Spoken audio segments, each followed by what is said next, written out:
Good morning, everyone. Timothy Swift here.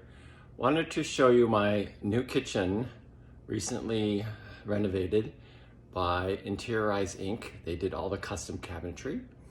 The countertops are Cambria. The appliances are Wolf, Sub-Zero, and Cove, which is their dishwasher brand.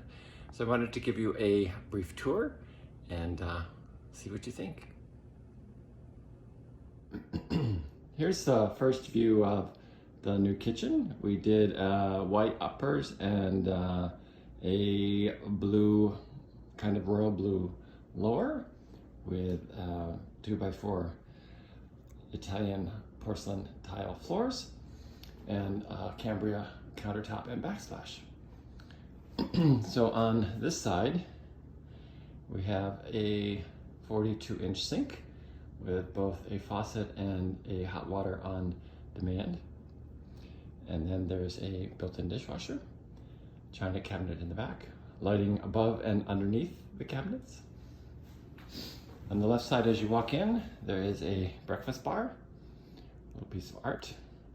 And you can see as we step in, we're looking now at the fridge and freezer and double oven and draw microwave at the bottom. You can see we opened the ceilings so that we could have full height cabinets looking out on our patio. We also closed in some of the glass so we could reconfigure the cabinet. We have a 36-inch Wolf induction cooktop and range hood, lighted. Lots of cabinet space.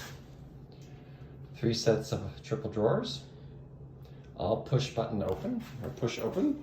So if you push on it, they open up.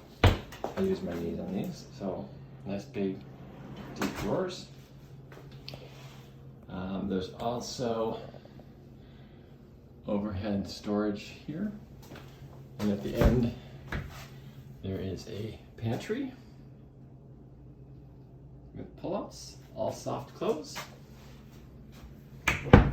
Another unique feature in this kitchen is there's a kick plate at the bottom of the pantry, which allows you to have a step to go down to the patio. It's one of those design features. When you're redoing a kitchen, you really want to think about what do you need most, and start from there. I mean, I wanted a big cooktop, pot filler that matches all of the other. And we also had custom handles done that match the plumbing fixtures. So it's a great work by Interiorize and Lee Campbell.